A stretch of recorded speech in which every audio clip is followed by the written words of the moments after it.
one of the more revealing moments, Brigitte, because and I think people around the world, Great Britain, France, Belgium, and even in the United States, are having a hard time coming to a grip with what radical Islamists believe. And the question is, how many of them agree with them? I think the numbers are too great that we must contend with this radical view. The numbers are too great, and they are basically following what the Quran said. Prophet Muhammad divided the world into two camps. Dar al-Harb, the house of war, and Dar al-Islam, the house of Islam. Dar al-Harb is the house where non-Muslims or land that has not been conquered by Islam yet is called. And that's what he is referring to. And this is exactly what the Muslim Brotherhood tried to preach all over the world. You know, in their plan, which you and I discussed on your radio program yesterday, they wrote a plan, a 100-year plan for radical Islam to infiltrate and dominate the West. In the counterterrorism circles, this plan became known as the Project. Now, they wrote the Project in 1982. Since 1982, we have seen the radicalization after the implementation of the plan in Europe. They're trying to do the same thing now in the United States. They wrote the plan for the United States in 1991 and began implementing it here. What we are seeing is radicalism starting at university campuses by the Muslim student associations. It started in Britain, like he was radicalized. It's starting right now in the United States as well. The frightening thing, and I was bringing this up with Juan Williams, now our own White House is re-examining their relationship with this radical group, the Muslim Brotherhood. All right, so everyone who's been murdered in the name of jihad and their holy war, the infidels, he does believe this. This is what's frightening. If this is not fanaticism, you know, on a scale like fascism and Nazism, I don't know what is. This is pure Islamic fanaticism, and this did not start with Blackwater, and this did not start with the CIA. Under the banner of Islam, La ilaha illallah Muhammadun Rasulullah. There is no God greater than Allah, and Muhammad is his prophet. Muslims murdered Christians in Egypt, Copts in Egypt, Christians in Lebanon, Armenians in Turkey, Hindus in India, Jews in Arab land. All this happened before they ever turned their eyes to the United States, before we ever went into Iraq or Kuwait or anywhere else. This is Islamic radicalism awakening worldwide, driven by the Muslim Brotherhood to bring back the Islamic Caliphate or the empire and put the world under Islamic Sharia law. Their true colors are shining, and it's time for the world to wake up, especially for us here in the United States, Sean, and learn a lesson of what's happening in Europe and what's coming to the United States. Well, I would think the White House may want to reconsider their re-examination of the relationship with the Muslim Brotherhood. This is sick, miserable, and evil. And he is, and I hope people can wake up to the fact that what's really going on here. Brigitte, thank you for being with us. Thank you. Je ne suis pas un chef d'État laïque parce qu'à partir du moment où on est musulman, on ne peut pas être laïque. En réalité, tous les chefs d'État du monde, musulmans, je ne dis pas arabes, ne sont pas des chefs d'État laïques.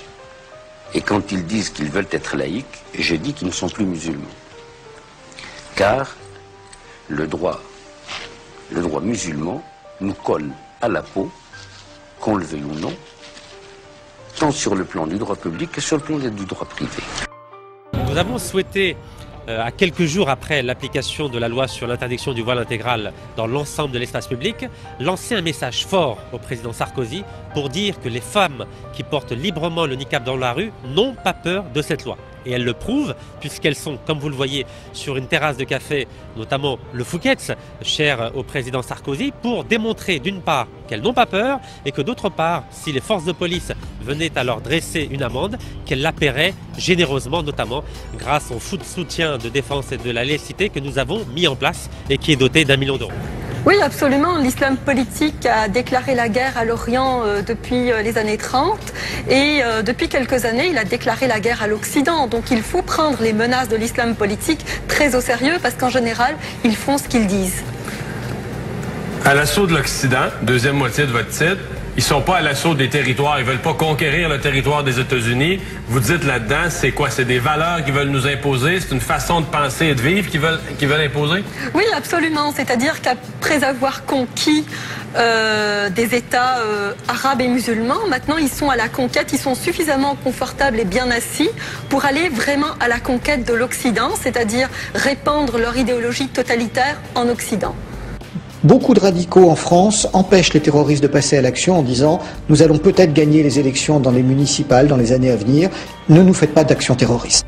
Ils utilisent les moyens qui sont à leur portée, c'est-à-dire les moyens démocratiques, pour essayer de changer les structures sociales et politiques ici même en Occident. On l'a vu avec la tentative des tribunaux islamiques en Ontario, puis on le voit couramment dans notre vie de tous les jours au Québec à travers les accommodements religieux. Bon, est-ce qu'on le, vous dites on le voit couramment, quand une étudiante complètement voilée veut passer un examen dans une école secondaire ou dans un collège, c'est arrivé je pense au collège Saint-Laurent l'année dernière, est-ce qu'elle pose un geste politique? Oui, absolument. Je veux dire, le port du voile islamique et le port de la burqa, donc du voile intégral, sont des gestes politiques que ces militantes posent pour tester les limites et les capacités de réaction de nos sociétés Parce que quand ça se produit, elle se pose en victime. Elle se pose pas en personne qui milite pour une cause. Elle se pose en victime d'une situation qu'on leur permet pas. Vous dites qu'ils sont pas victimes de rien. Ils sont à l'attaque pour tester un système. On en vient en Grande-Bretagne à ce documentaire de la BBC qui secoue le pays tout entier. Des milliers d'enfants d'écoles confessionnelles apprennent comment appliquer les châtiments corporels contenus dans la charia. Sur place, Jacques Cardot, Stéphane Guillemot. L'enseignement de la charia en Grande-Bretagne, c'est une réalité que démontre ce reportage. Les journalistes se sont d'abord procurés les manuels scolaires de 40 écoles privées musulmanes. Ils les ont piochés dans les bibliothèques concernées avant de faire analyser ces 12 années de programme scolaire par Neil Robinson, un théologien expert en lecture du Coran. Dans ce livre pour élèves de 15 ans, par exemple, on explique quelles sont les punitions à appliquer en cas de vol. Un voleur aura la main coupée pour un premier crime et le pied tranché pour un deuxième crime. Les enfants apprennent aussi comment couper les membres. Et pour les actes homosexuels, la sanction est encore plus dure. La punition selon ce livre, c'est le meurtre ou l'exécution. Il peut y avoir débat sur la façon d'appliquer cette sentence. Cela peut être de brûler vif, de lapider ou encore de jeter la personne du haut d'une falaise. Dans cet ouvrage, des enfants de 6 ans doivent compléter des cases afin d'écrire que les non-musulmans sont condamnés à périr dans le feu de l'enfer. Swedish authorities have their hands full in the southern city of Malmö with an explosion of Muslim immigrants. 90% of them unemployed, many angry, taking it out on the country that took them in. The most liberal asylum laws in Europe mean a city of 250,000 is now 1/4 Muslim, changing the face and the idea of what it means to be Swedish. Do you have 1,000 pupils in a Swedish school? Yeah. How many are Swedes? 2. They are not a part of the Swedish society, so to speak. It's difficult for them to get into the society. And yet they are the most rapidly growing segment of Swedish society, outsiders who are already inside, posing a challenge to legendary Swedish tolerance. Mais pour cet imam, il ne faut pas s'arrêter à cette image un peu naïve. Derrière leur façade religieuse, les établis ont aussi une ambition politique. On peut venir ou pas? Ils disent qu'il faut d'abord éduquer la population. Et après avoir éduqué la population, le régime de par lui-même deviendra islamiste. Puisque en général, un gouvernement représente surtout la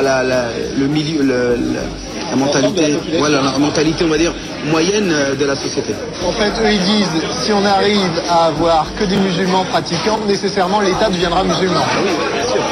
Donc on voit là une volonté vraiment d'utiliser les outils démocratiques pour les retourner contre les démocraties. C'est ça ce qui est à mon avis le plus dangereux et le plus pernicieux, c'est qu'on leur donne sur un plateau en or finalement des outils pour les retourner contre nous et pour pervertir les valeurs de la tolérance, de l'ouverture, contre la démocratie de façon générale. Assorti aux couleurs du drapeau, dans le plus grand magasin Ikea du monde, on a même créé un uniforme intégrant le voile. Mais ce n'est pas tout. Fin 2008, à la télévision suédoise, la Suède c'est bien, mais tout n'est pas bien en Suède. On a vu 3 jeunes musulmanes voilées aux commandes d'une émission à 1 heure de grande écoute. Det är vår tur nu.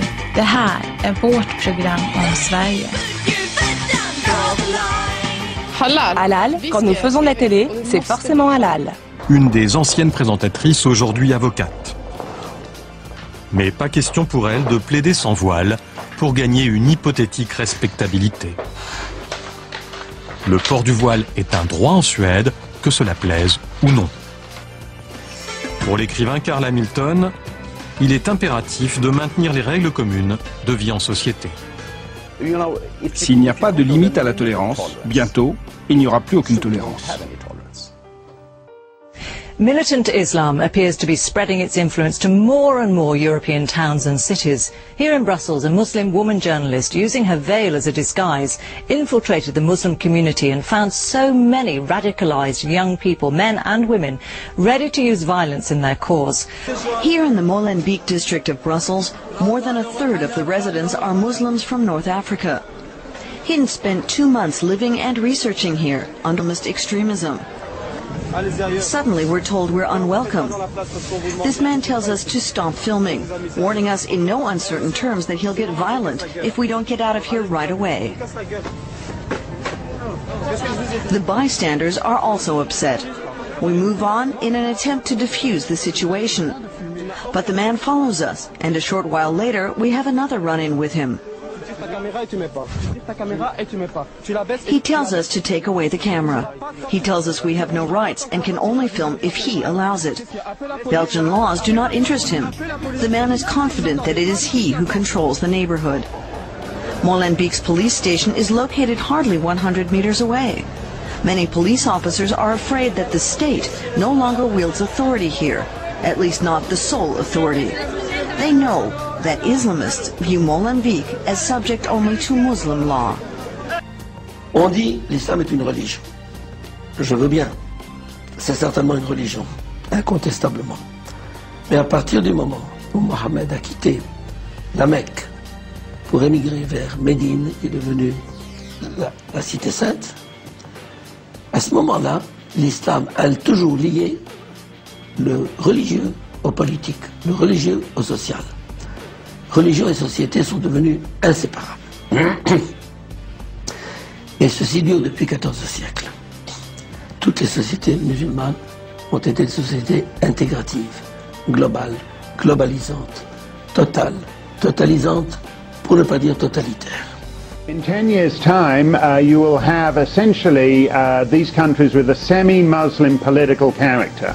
If you'd said on September the 10th, 2001, if you'd said to most journalists that the relationship between the state and its Muslim community would be the principal domestic political dynamic in Britain and France and Scandinavia and the Netherlands and Germany, people would have thought you were nuts. But in 5 years, we've grown to accept that. Pitch it down the road. Another 5 or 10 years, you'll have Muslim political blocs in Parliament, and the Muslim vote will be more significant than the black vote is in this country. Ma priorité, c'est la défense de la liberté de toutes les femmes en France, et aussi le fait de ne pas accepter que les femmes qui portent le voile intégral soient enfermées chez elles, n'aient pas accès au territoire français dans l'ensemble parce qu'elles sont citoyennes françaises. Dénoncer les lois qui violent le droit européen comme celle-là, qui est du voile intégral.